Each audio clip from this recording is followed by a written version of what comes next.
Welcome to the She Wins podcast. I'm your host, Heather Sumlin. Today, I'm going to be talking to you about comparison, maybe a little bit about imposter syndrome, or actually just whatever comes to my mind.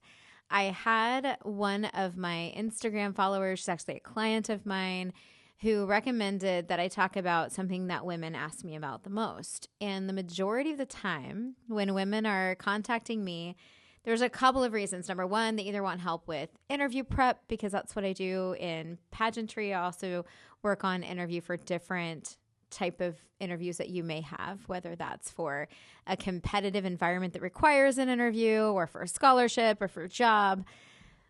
But comparison matters there. And I get asked a lot when someone wants to do an interview, what's going to make me stand out, especially if I don't believe that I'm the most qualified person in the room.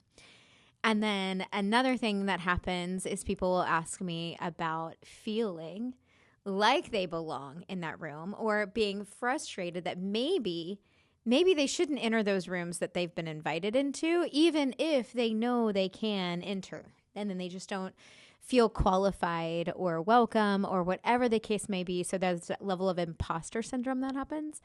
And I thought, well, maybe I would just talk about these two things and just give my ideas on what you may be able to do about it, what I've seen, what I've experienced, maybe myself, and I'm just going to talk. So the first thing that comes to mind to me is I have yet to meet someone, anyone that I've worked with, anyone that I've interviewed, anyone that I've spent a decent amount of time with who hasn't had some point in their life when they have felt like they didn't belong in a place that they were, and they had to step up to the plate. And so they felt maybe like an imposter, and they had to kind of fake it till they make it. Although I really do like that phrase, face it till you make it, more than fake it till you make it. So feel free to redirect your brain, because I feel like when we're saying fake it till you make it, that means we're pretending to be something that we're not. But if we're saying face it till you make it, then it's like we're conquering a fear and standing up to something that we need to be able to tackle. I don't know. Kind of makes sense to me. So whenever you're asked to face something that you're not quite believing you're prepared for, there's a couple of things that come to mind. Number one, ask yourself why. Why do I feel as though I don't belong in this room? For me, for a really long time, it had to do with not believing I was qualified. There was a period of time in the beginning of teaching mental management where I actually kind of believed I needed to have a world championship title or experience. My father started mental management after he won the Olympics. He used his mental management system in order to be the world's best at his sport. Incredible accomplishment. He was world champion multiple times. I think he has, 35 international medals of some sort or national international medals. Incredibly accomplished, right?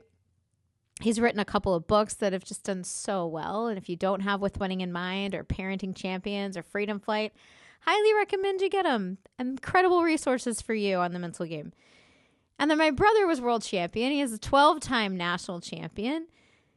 And so both of them were teaching mental management. And I didn't even plan to, just because I didn't feel like I was qualified. And I remember, actually, so this is 2006. So I suppose this is story time. 2006. And I had worked with the Miss Plano Frisco organization. Their girls had done really well. If you watched my interview with Jan Mitchell, we talked a little bit about it. If you watched my interview with Shyla Phillips, she was Miss Texas in 2006. And she was one of my very, very first clients. I had 4, and I did this for free. I volunteered my time.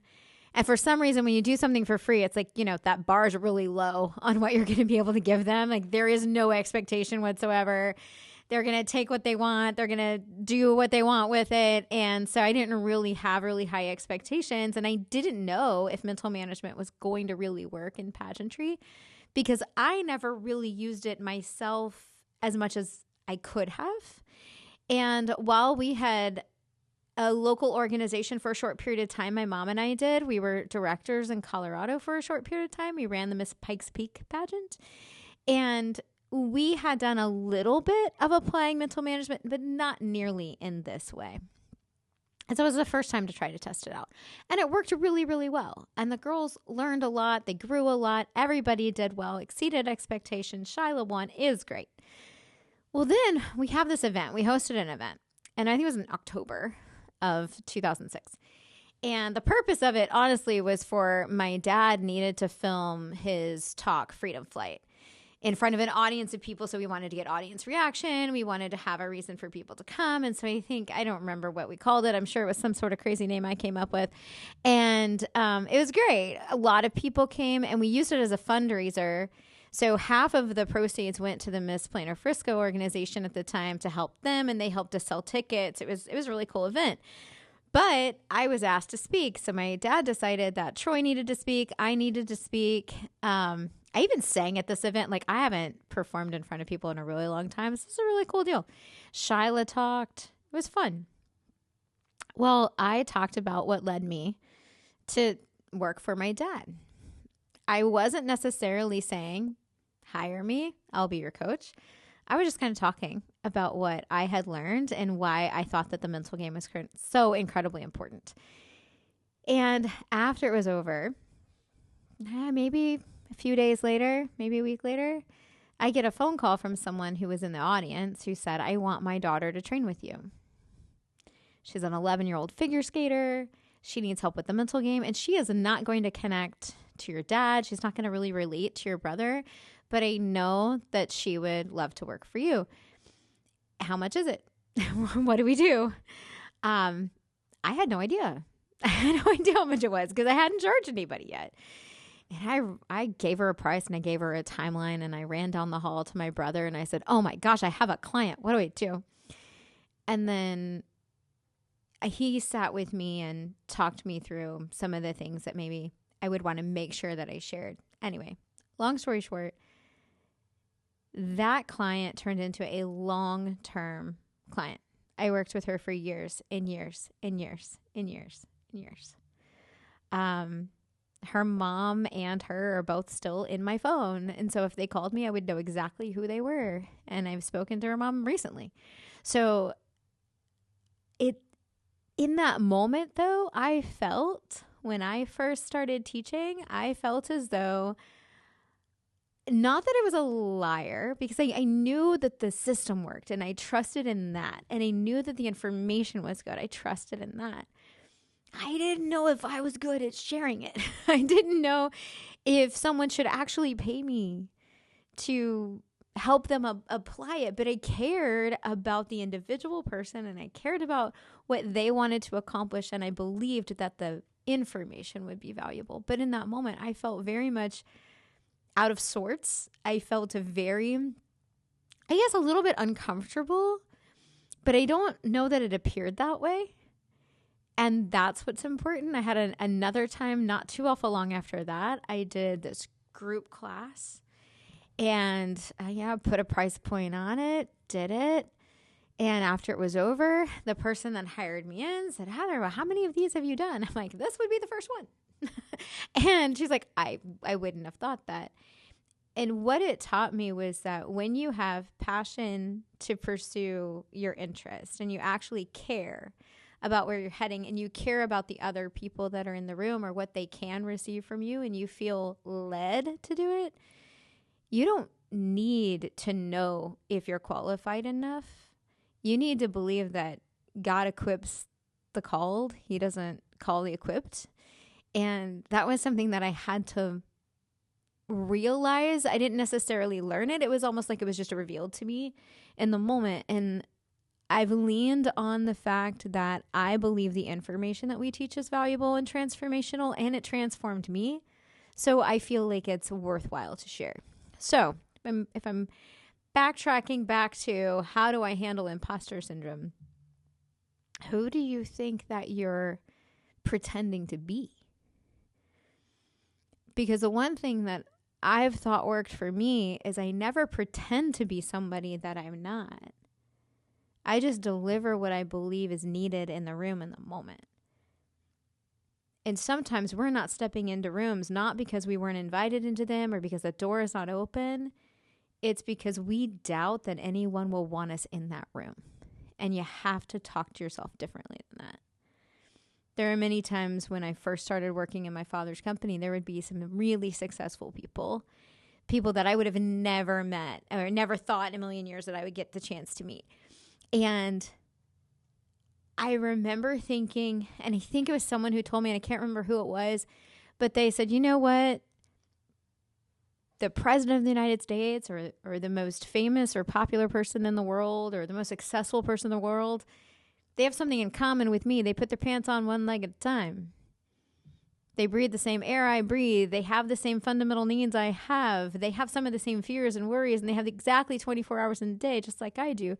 So why am I worried about communicating with someone who has achieved more? They're not better than me. They've just walked a different road. And if I want to walk down that road, I'd better sit at their table. Hadn't really thought about it like that. And so when I started to realize that I'm no different than anybody else because I'm a human and I'm just as worthy of walking into that room as anybody else is, changed the rooms I would walk into and what I would do when I walked in there. Hopefully that's helpful to somebody who's struggling with feeling like they belong. The other thing is I think you can do an audit. What is it about me that I'm really concerned about? What do I want to change about myself? One of the things that I love so much about what we teach with mental management is that you don't have to be who you are forever. You get to decide, do I want to change, improve, or enhance something about me? Great. You have an opportunity to do that. We teach people how to change their self-image. What's self-image? Great. Glad you asked. It's your habits and your attitudes. And what do you want to have to be true about you? What habits and attitudes do you want to possess? You have an opportunity to change those. So I think the first thing, or one of the first things you need to do when you're on some sort of new journey is to figure out, all right, why don't I have what I want now? It's probably because it's not like me to have it yet. That means I need to change something about me. So be willing to make those small adjustments and those changes. So then I start thinking, okay, but the other issue really is comparison. And I don't know that imposter syndrome and comparison is exactly the same thing. I think sometimes comparison makes imposter syndrome more likely because we're worried that the other people in a room are better equipped to be there than we are. But comparison can happen in any place at any time, and no one's immune to it. I work in two primary areas. I work in pageantry and I work in dog sports, which a lot of people think are so opposite of each other. How do you do that? They're actually not that opposite of each other, surprisingly enough. The main things that people struggle, I guess, I don't know that that's even the right word, but are concerned about in those two competitive arenas are very, very similar. Nerves, living up to expectations, being unfocused, comparison, lacking confidence. All of those things matter to everyone who participates, whether it's in dog sports or pageantry or honestly pretty much any other realm. And so it's really been fun for me over the past nearly 20 years to work in areas that most people would say, wow, those are very, very different areas, very, very different individuals. And I would venture to say they're not that different. The way they compete and what's expected of them during competition is very, very different. But what they struggle with internally is very similar. And oftentimes it's being afraid to walk into a room and to be judged based on someone else's opinion, or to be worried about what other people think about you, or to wonder if you're ever going to measure up to what other people are doing. And it happens in pretty much every arena that I've had a chance to work in. And so a couple of things that I want you to remember or think about is the principle of reinforcement. My dad wrote a book called With Winning in Mind. And there's several principles of mental management. We teach them in all of our training. We teach them in our courses. It's in that book, but it's one of my favorite principles. And it says, the more you think about, talk about, and write about something happening, you improve the probability of that thing happening. And so, should you ever think about, talk about, or write about something that you don't want? No. So we want to change the way we think, we want to change the way we communicate, and we want to change what we choose to write about in order to enhance self-image. Our self-image is growing and it's shrinking all the time based on our thoughts, the words we use, the things we write down, what we hear from other people. So in order for that self-image to grow, which is your habits and attitudes, for those things to change, you have to change the way you communicate with yourself, the way you communicate with others, the things that you write down regarding that thing. So if you're not wanting to compare yourself to other people, how are you thinking about them and what are you doing internally? So I recently did a 4-part series. It's called Mental Mastery for Pageantry. It's for pageant participants, parents, directors. And it's currently available. Even though I've finished the series, I'm going to have it available to purchase the recordings of that series on my website here for a little while. But one of the sections, we spent 90 minutes talking about self-image. And one of the things that I talked to everyone about is changing the way that you perceive the other competitors. So when you see someone walk in the room and they're beautiful and they're talented and they're articulate, and they're overqualified, you're super successful, overachiever type, that shouldn't surprise you. Pageantry attracts that type of person. The over-accomplished individual who is extremely qualified is going to enter a competition like that. But they were attracted to it probably for the same reason you were. They want the opportunity to represent an organization, to give back to the community, and they want to do the appearances. Confident women choose to do that. You also chose to do it. So it shouldn't shock you that the people that you're around in competition also meet certain criteria that you meet. They're not better than you. They put their pants on one leg at a time. They breathe the same air that you breathe. And they're pursuing a similar opportunity that you're pursuing. Doesn't make them better. But Chicky Doo over here was top 5, Heather. Like, she placed top 5 last year. Were you there last year? Yeah, she beat me last year. Oh, great. Is it the same judges? No. Are you the same person? No. Does it automatically mean she's going to be top 5? No. Could she beat you? Certainly. It's possible. But you just let her beat you by allowing her to be better than you in your mind. It's okay for you to compliment your competitors. I actually recommend it. I would like for you to find all the beauty in everyone that you compete with, no matter what realm of competition you do. What I don't want you to do is to decide that they're better than you just because you can see their assets and not their liabilities, and you know all of your faults. So kind of wrapping up this whole concept of imposter syndrome or comparison, I think number 1, you have got to figure out who are you and why are you worthy of walking into every room? What are you bringing to the table? You have to know what that is. If you don't know, you can't share it with other people. Secondly, I want you to look at your competitors as people to not necessarily look up to, but possibly to learn from, but honestly to celebrate. Why wouldn't we be excited to be around people who are similar to us? Look for something that you like in everyone that you meet. Find something that you think is great about everyone that you meet, but never miss the chance to think about something great about you. Start your day with purpose. End your day with praise. I hope that this was helpful. I'm going to tackle some other questions that were sent my way on my Patreon channel. I have a Patreon called She Wins Solutions for Women and a She Wins Solutions for Pageantry. I highly recommend that you join. I'm going to tackle some more deeper questions that were submitted by some people on my Instagram. So thank you so much.